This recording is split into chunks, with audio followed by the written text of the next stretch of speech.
자, 당헌 80조 개정 논란으로 시끄러웠던 민주당, 이번에는 권리당원 전원투표 당원 신설 관련해서 또 시끄럽습니다. 이게 제2의 이재명 방탄용이다 이런 논란이 일고 있는데 이건 왜 그런 겁니까? 그러니까 이 전당원 투표의 과거 전례를 보게 되면 네.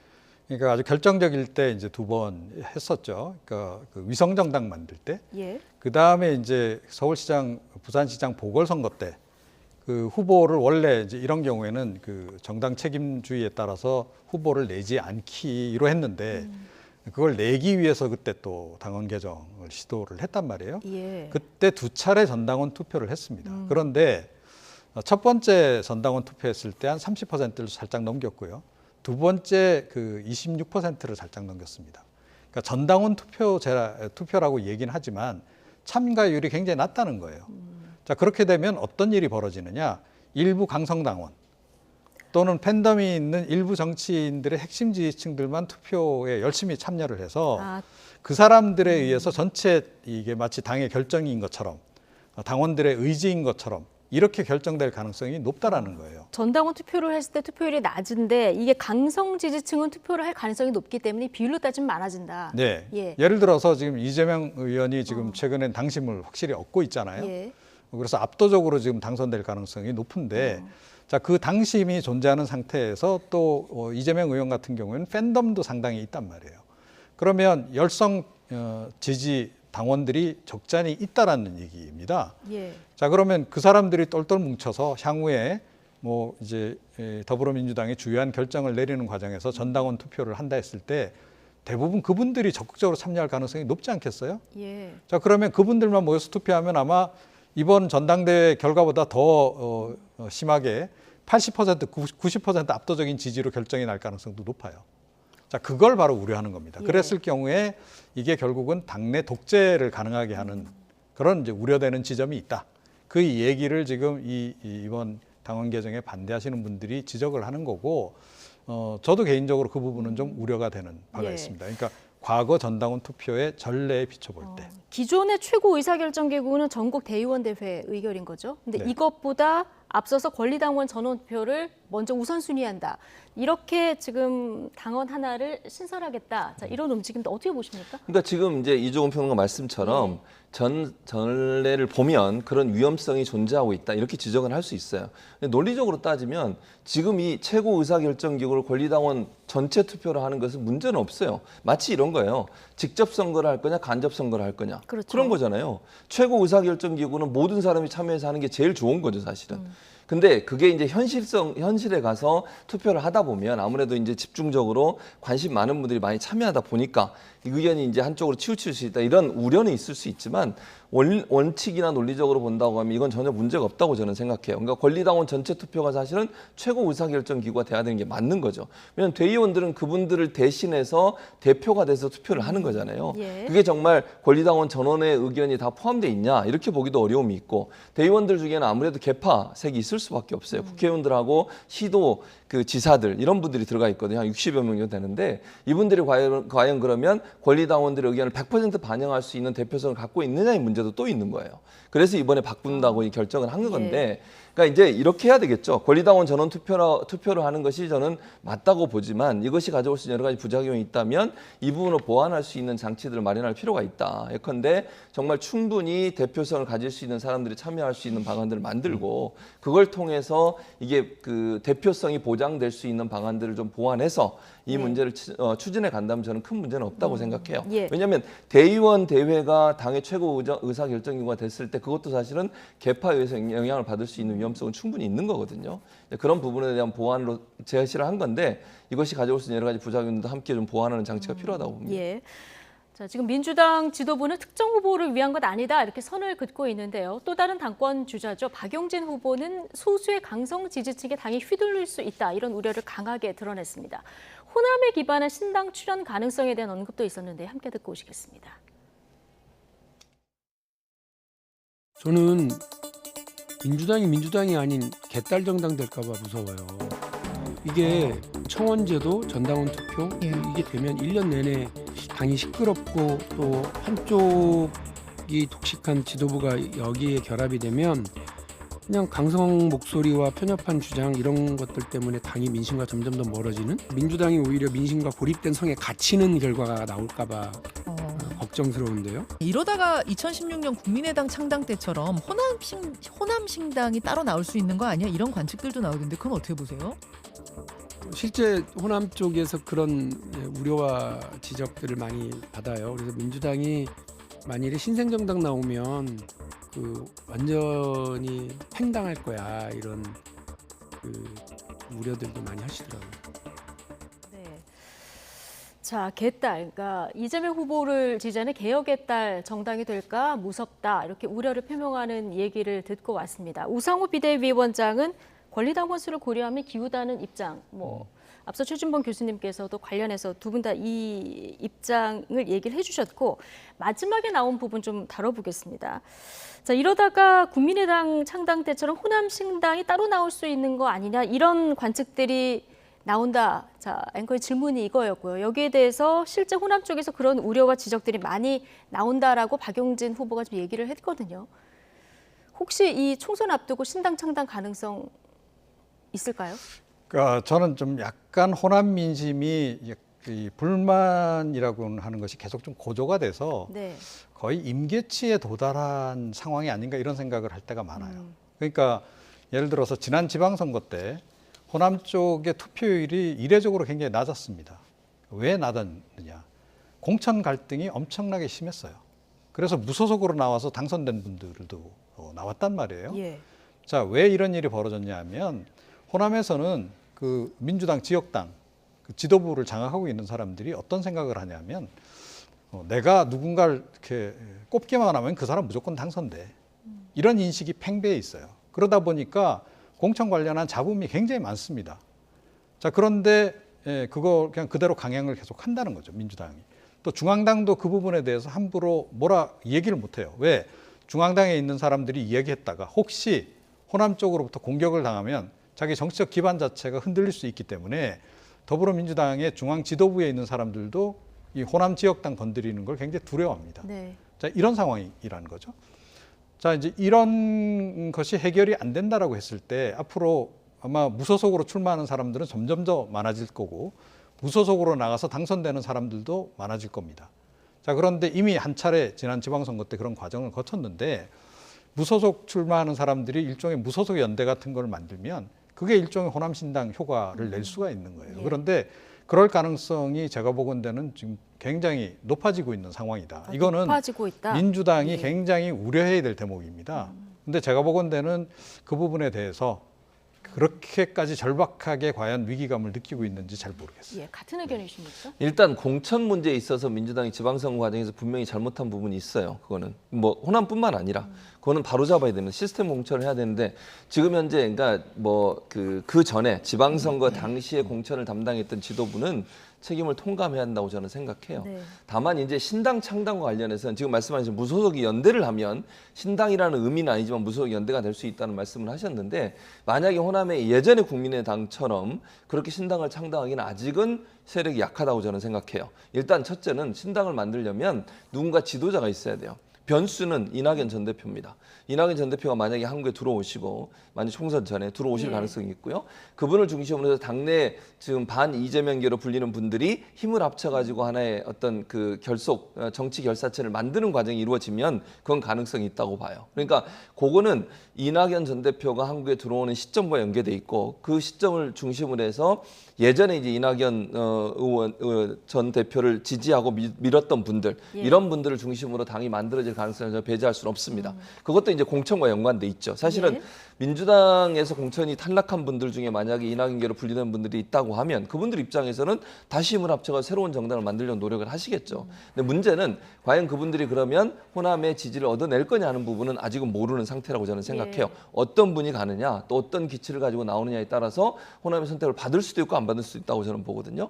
또 하나 윤석열 대통령의 지지율과 연계돼 있다고 저는 봅니다. 그래서 윤석열 대통령의 지지율이나 지금의 어떤 그 대통령실의 역할 이런 부분들이 호남 사람들이 얼마나 실망감을 주느냐도 또 이 신당에 대해서 지지를 할 거냐 아니면 민주당으로 힘을 실어줘서 한쪽으로 힘을 모아가지고 대응하게 할 거냐 하는 부분 이런 부분들과 연계가 돼 있기 때문에 지금은 뭐 가능성이 있을 수 있다고 저는 보고요. 그 가능성이 그러면 호남의 마음을 잡을 거냐 하는 부분은 아직은 미지수다. 예. 여러 가지 변수들이 남아있는 상태이기 때문에 가능성은 열려 있지만 예. 그 가능성이 현실화돼서 실제로 호남에서 바람을 일으킬 수 있을 정도까지 되기 위해서는 여러 가지 몇 가지 변수들이 맞아 떨어져야 되는 상황이라고 생각합니다. 예.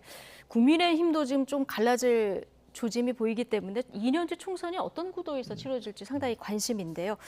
자, 오늘 그리고 또 하나 주목되는 뉴스가 있었죠. 법인카드 유용 의혹 관련해서 김혜경 씨가 오늘 경찰에 출석해서 5시간 정도 조사를 받고 귀가를 했습니다. 이재명 후보 측에서 먼저 7만 8천 원 사건 조사를 위해서 경찰에 출석한다 이걸 알린 것처럼 민주당 의원 그 배우자들과의 점심 비용 관련한 이 내용이 우선 조사 대상인데 비용은 굉장히 적지만 경찰이 지금 이 사건을 주목하는 건 이게 선거법 위반 소지 때문인 거죠?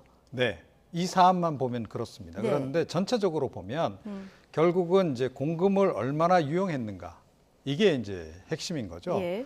그러니까 이 법인카드 사용을 이제 비서관인 배모 씨가 활용을 해서 뭐 음식값도 결제하고 뭐 이제 그랬다는 거 아닙니까? 그리고 네. 그 음식을 또 이재명 의원 집으로 배달도 해주고 뭐 이제 이랬다는 건데 이게 과연 배모 씨의 단독 행위냐? 예. 예, 하는 거죠. 이게 만약에 김혜경 씨의 어떤 지시나 또는 암묵적인 그런 동의 하에서 진행된 일이라고 한다면 이게 다 공금 유용에 해당하는 겁니다. 예. 그럼 금액이 굉장히 커지겠죠. 7만 8천 원 정도가 아니고. 예. 자, 거기에 더해서 자, 지금 배모 씨의 그 역할에 대해서도 굉장히 좀 논란이 많이 되고 있어요. 그러니까 뭐 그 전부터 성남시장 때부터 계속 함께 일을 해온 사람이잖아요. 자, 그런 사람인데 어떻게 이 사람이 이런 행동을 자기가 그냥 혼자서 하도록 그렇게 내버려뒀다는 게 말이 되느냐. 그리고 비서관으로 채용한 대목도 굉장히 이제 관심을 끄는 대목인데 이거 결국은 김혜경 씨 옆에서 수행하도록 하기 위해서 예. 비서관으로 채용한 거 아니겠느냐. 이런 이제 합리적 의심이 이제 있는 거죠.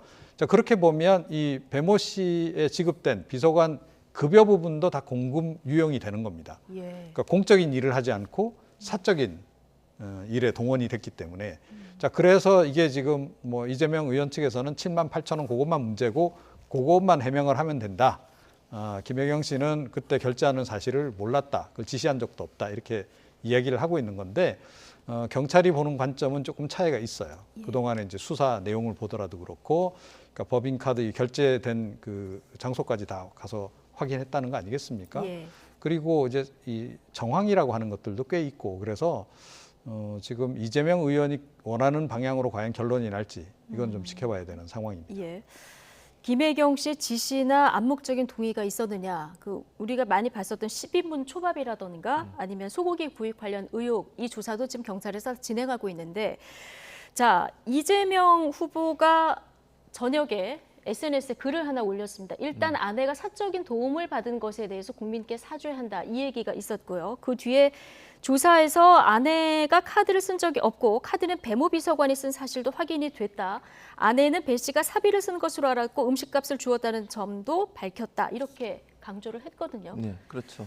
자, 이 문제가 없을 거다 이렇게 확신을 하는 걸까요? 그렇죠. 이재명 이제 의원 입장에서는 그렇게 보고 있는 거죠. 왜냐하면 이게 증거가 있어야 되는 거 아니겠어요? 이재명 의원은 뭐라고 주장을 하냐면 지금 이제 김혜경 씨가 그 배모 씨가 개인 사비를 써서 물건을 사온 걸로 생각을 했고 그래서 물건까지 또 줬다는 거 아닙니까? 그러니까 이게 법인카드로, 그러니까 경기도 법인카드로 사용된 것을 전혀 인지하지 못했고 그런 상황에서 사적으로 들어간 돈을 본인이 다 변상을 했기 때문에 그게 큰 문제라고 보지 않는 거죠. 그럼 검찰이나 경찰은 실제로 그 김혜경 씨가 배모 씨한테 직접 지시를 했고 그 지시된 내용에 대한 증거를 가지고 있어야 되는 거죠. 그래야 지금 범죄가 성립이 되는 거 아니겠습니까? 만약에 이재명 의원의 주장처럼 만약에 그게 아니었고 정말 배모 씨가 알아서 또는 본인이 잘 보이기 위해서 예컨대 본인이 모시는 사람에게 예. 그런 사적인 비용을 가지고 뭔가를 사다 드리고 또는 거기에 대한 돈을 받았고 이랬다고 하면 이건 문제가 되지 않는 거잖아요, 결국은. 그러니까 중요한 건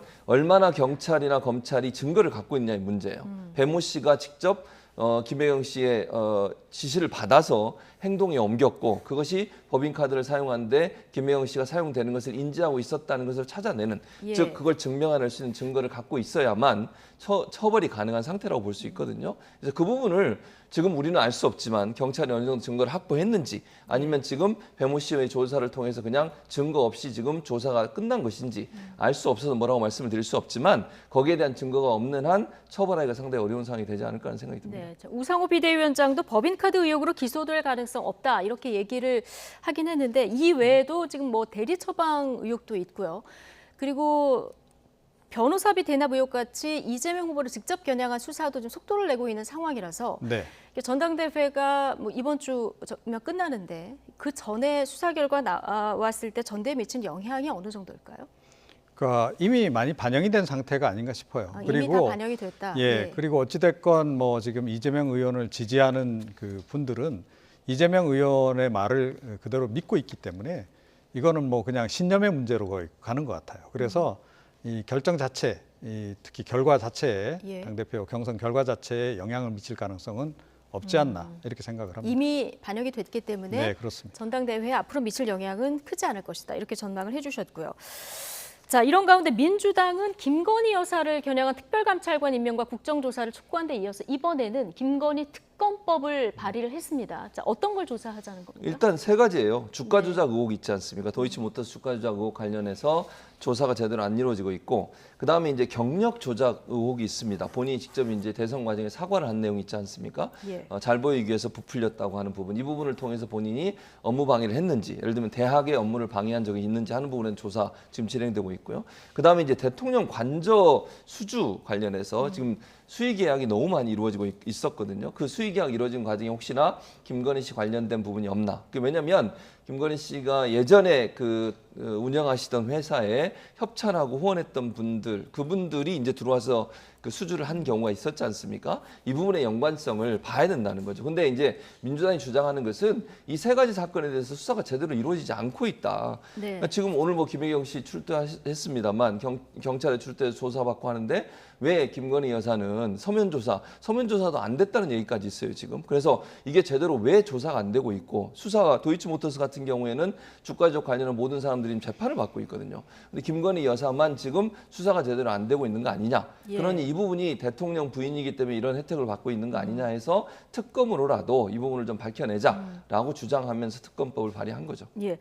문재인 전 정부에서 수사를 해놓고 봐주기 수사를 했다는 거냐, 지금 여당에서는 이런 주장을 하고 있는 상황인데 어쨌든 민주당은 지금 당론화 할 수도 있다 이런 입장인 것 같습니다. 그런데 뭐 의석수로 하려고 하면 할 수도 있는데 네. 신중론도 좀 나오는 것 같습니다. 그렇죠. 그러니까 아무래도 이제 정치적 여파라든가 이런 거를 이제 고려를 해야 되는 겁니다. 근데 뭐 당장 선거가 지금 이제 임박한 그런 국면이 아니기 때문에 이 사안 자체는 그냥 밀어붙일 가능성이 이제 높다라고 생각해요. 아, 네, 그래서 뭐 이게 결국은 이제 지금 법사위원장을 국민의힘 쪽에서 가지고 있어서 예. 이게 원활하게 이게 진행이 될지는 모르겠는데 상당히 아마 갈등이 있겠죠. 갈등이 있음에도 불구하고 더불어민주당은 이 이슈는 제기해 놓는 것이 정치적으로 이득이다라는 생각을 할 겁니다. 그리고 민주당 입장에서는 김건희 여사가 어떻게 보면 윤석열 대통령 또 윤석열 정부의 약한 골이라고 생각을 예.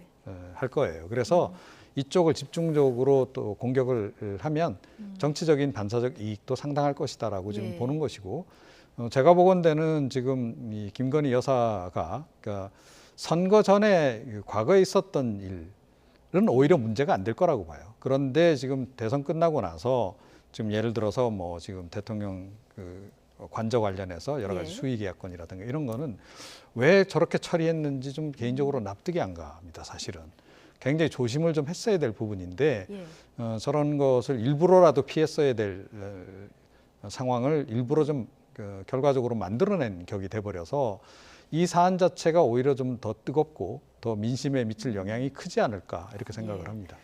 자, 그런데 이 과정에서 우상호 비대위원장의 발언 한 대목이 논란이 되고 있습니다. 여당의 반발이 거센데요. 어떤 내용일까요? 듣고 오시죠. 김건희 여사 때문에 지지율도 더 떨어질 거다 이런 얘기 국민의힘 의원들 많이 하거든요. 우리가 그 걱정 덜어드리려고 그런 감시자를 하나 세우자 이런 얘기를 하는데 저희들 입장에서 김건희 여사가 계속 사고 치는 게 더 재밌죠. 그러나 국가의 위상이 있어서 그런 일이 없도록 만들자고 하는 일종의 충고인데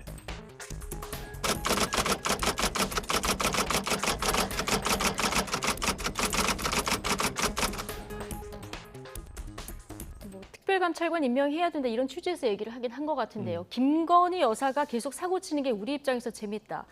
자, 우 위원장의 발언이 표현이 조금 논란이 되는 것 같습니다. 그렇죠. 그러니까 이 김건희 여사 아까 약한 고라고 말씀을 하셨는데 네. 김건희 여사가 사실 약한 고리가 맞아요. 그러니까 민주당 입장에서는 김건희 여사 관련된 의혹이 사실은 이제 정치적으로 보면 민주당한테 유리한 이슈이죠. 근데 네. 그럼에도 불구하고 발언은 어쨌든 비대위원장이잖아요. 민주당을 대표하는 비대위원장이라면 좀 주의할 필요가 있다. 이게 뭐 재미있죠 이런 표현은 아니잖아요. 이거는 예. 약간 그런 표현을 쓰는 것은 저는 바람직하지 않다고 보여지고 그래서 앞으로 조금 더 주의할 필요가 있다. 충분히 저는 그 뭐 특별감찰관 뭐 해야 됩니다. 이거 주장할 수 있는 거죠. 그리고 김건희 여사의 잘못된 부분을 지적하는 것도 저는 문제가 없다고 생각해요. 그거 바로 잡으세요라고 예. 얘기할 수 있지만 들을 때 혹시나 이게 조금 뭐 이렇게 비꼬는 듯한 그런 느낌으로 들려지는 것은 그건 바람직하지 않다. 예. 특히 비대위원장 입장에서 그래서 언행을 약간 좀 발언 내용이나 단어 사용을 심사숙고해서 하는 게 필요하지 않겠나 이런 예. 생각이 듭니다.